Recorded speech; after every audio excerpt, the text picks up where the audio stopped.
تو حضرت نعمان بن ثابت ان کا نام ہے. آئیے میں یہ نام بھی اس میں بامسمہ ہے،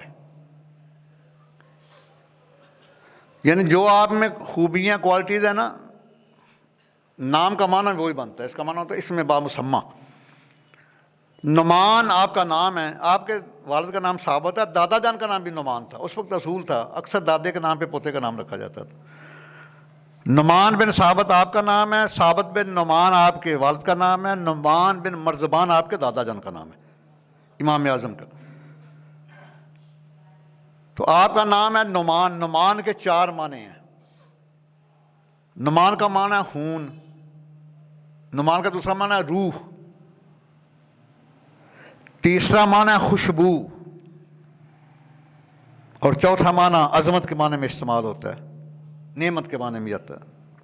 یعنی خون، روح، خوشبو اور نعمت، یہ 4 معنی ہیں نعمان کے، جن کے ہم مقلد ہیں امام اعظم کے، اس لیے حنفی ہیں. تو آپ کی جو کنیت نا ابو حنیفہ، وہ کنیت وصفی ہے. کچھ لوگ کہتے ہیں جی ان کی بیٹی کا نام حنیفہ تھا اس لیے انہوں ابو حنیفہ کہتا ہے، حنیفہ کا باپ. یہ بات نہیں ہے، یہ کم علمی ہے. ابو الملت حنیفہ، آپ اس ملت حنیفیہ کے باپ ہیں، جیسے قرآن مقدس میں ہے 4 پارہ سورہ عمران کی آیت نمبر 95 میں ہے وَاتَّبِعُوا مِلَّةَ إِبْرَاهِيمَ حَنِيفًا، ابراہیم حنیف کی جو ملت ہے اس کی پیروی کرو. تو یہ امام اعظم کی کنیت ابو حنیفہ اس لیے ہے ابو الملت حنیفہ، یہ ملت حنیفیہ حنیفہ جو ہے اس کے سربراہ ہیں، امام اعظم ہیں، باپ ہیں. اور آپ کی ولادت و شہادت 80 ہجری میں ہوئی ہے اور کوفہ میں ہوئی ہے. سیدنا فاروق اعظم رضی اللہ تعالیٰ عنہ نے کوفہ شہر کے سر نو تعمیر شروع کرائی، اور وہاں دین متین کی تبلیغ و اشاعت کے لیے سیدنا عبداللہ ابن مسعود کو مقرر کیا، جو بڑے جید صحابی ہیں. اور پھر آپ نے اتنا کام کیا، اتنا کام کہ سیروں سمانے گا نہیں کہ شہادت تک جو ہیں یہ ادھر رہے ہیں عبداللہ ابن مسعود کوفے میں، کہ 4000 علماء اور محدثین پیدا ہوئی ہیں ان کی محنت اور کوشش سے. اور کوفہ میں اس وقت 1500 صحابہ آباد تھے. کتنے؟ 1500 صحابہ کا مسکن رہا ہے کوفہ، جن میں 70 صحابہ بدری صحابہ بھی تھے، جن کا مقام بہت زیادہ ہے. تو یہ اس وقت علم و فن کا مرکز کوفہ تھا، اس لیے مولا کائنات حضرت علی علیہ السلام نے کوفہ کو ہی وہ دارالخلافہ بنایا،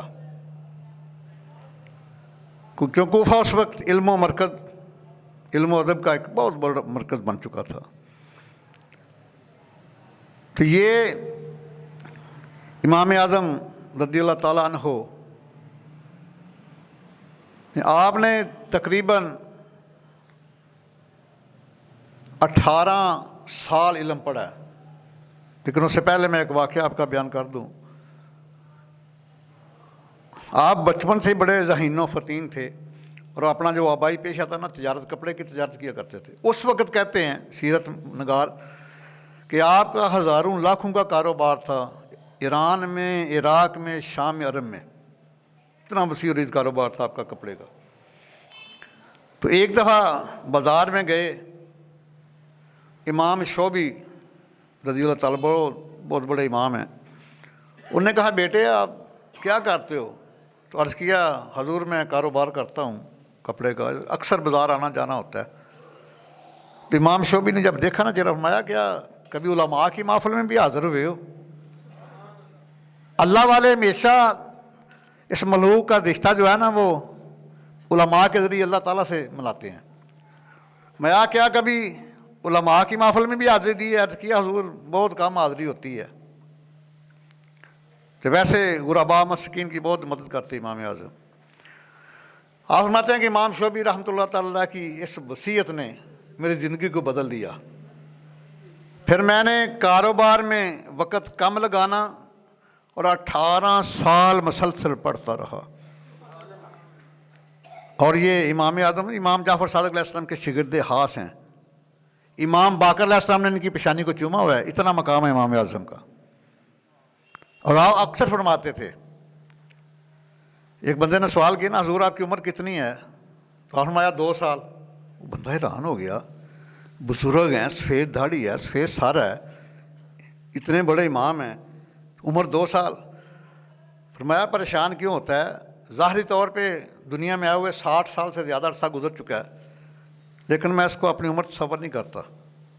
میں لولا سنتان لحالہ کا نعمان، وہ 2 سال جو میں نے امام جعفر صادق علیہ السلام کی شاگردی میں گزارے وہی میری عمر، اگر وہ نہ ہوتے تو میں ہلاک ہو جاتا۔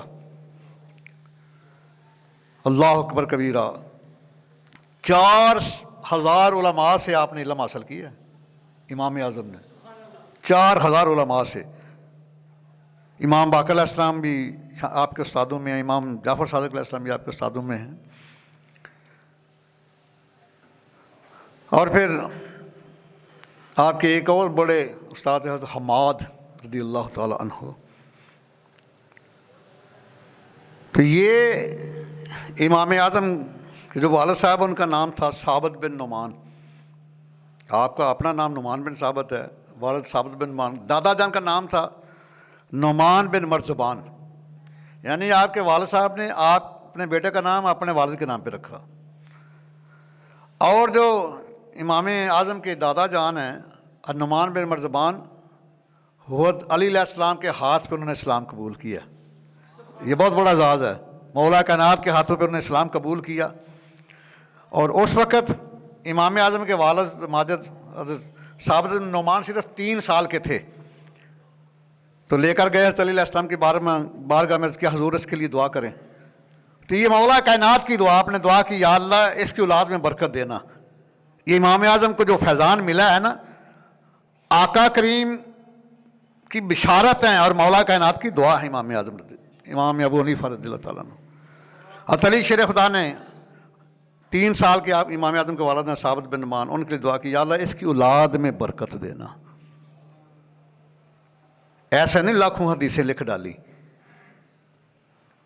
یہ سلسلہ دیکھو کہ نبی علیہ السلام نے آپ کی بشارت دی ہے، سرکار نے پہلے فرما دیا، جامع مسانی پہلے جو صفحہ 15 ہے، ابو ہریرہ راوی ہیں، سرکار نے فرمایا کہ یکون فی امتی رجل اسمہ النعمان بن ثابت و کنیۃ ابو حنیفہ ہوا سراج امتی ہوا سراج امتی ہوا سراج امتی۔ سرکار نے پہلے ہی خبر دے دی 50-60 سال پہلے کہ میری امت میں ایک ایسا مرد ہوگا جس کا نام نعمان بن ثابت ہوگا، کنیت ابو حنیفہ ہوگی، ہوا سراج امتی، وہ میری امت کا چراغ ہے، وہ میری امت کا چراغ ہے، وہ میری امت کا چراغ ہے۔ یعنی امام اعظم اللہ کے محبوب کی بشارت ہیں اور مولا کائنات کی دعا ہیں۔ اللہ اکبر کبیرہ۔ اور آپ امام محمد رحمۃ اللہ علیہ فرماتے ہیں کہ آپ بہت ہی مؤدب تھے، مطلب کہ ہر نماز کے بعد اپنے والدین کے لیے اساتذہ کے لیے آپ دعا کرتے تھے۔ اور یہ نبی علیہ السلام کا حکم بھی ہے کہ جو بندہ اپنی دعاؤں میں اپنے والدین کے حق میں دعا نہیں کرتا اس کی کوئی دعا قبول نہیں ہوتی، اور وہ بیوی جو اپنی دعاؤں میں خاوند کے حق میں دعا نہ کرے اس کی بھی کوئی دعا قبول نہیں ہوتی۔ یہ دیکھو کتنا سلسلہ عظیم ہے۔ میرے اور آپ کے کریم آقا علیہ السلام تشریف فرما ہیں، سیدہ عائشہ صدیقہ سلام اللہ علیہا نے عرض کیا حضور مرد پر سب سے زیادہ حق کس کا ہے؟ سرکار نے فرمایا کہ اس کے ماں کا، اس کے والدین کا۔ عرض کیا حضور عورت پر سب سے حق زیادہ کس کا ہے؟ میں جب کماری ہو تو والدین کی، جب شادی شدہ ہو تو پھر خامند کا حق سب سے زیادہ، جب شادی شدہ ہو تو پھر خامند کا حق اس کے والدین سے بھی زیادہ ہے اپنی زوجہ پر۔ اس لیے فرمایا کہ وہ عورت جو اپنی دعاؤں میں اپنے خامند کے حق میں دعا نہ کرے اس کی کوئی دعا قبول نہیں ہوتی۔ تو امام محمد فرماتے ہیں کہ امام اعظم اکثر ہر نماز کے بعد اپنے اساتذہ کے لیے، اپنے والدین کے لیے دعا کرتے تھے، اور اس قدر ادب کرتے تھے۔ حضرت حماد رضی اللہ تعالیٰ سے آپ نے علم حاصل کیا، ساری عمر ان کے گھر کی طرف ان پاؤں پھیلا کے نہیں بیٹھے، ٹانگیں کھلار کے نہیں بیٹھے، اس قدر ادب کرتے تھے۔ ایسے مقام تھوڑی مل جاتے ہیں۔ ایک دفعہ ایسا ہوا کہ امام اعظم رضی اللہ تعالیٰ درس دے رہے ہیں، بہت زیادہ تعداد میں لوگ آپ کے درس میں بیٹھے ہوئے ہیں، تو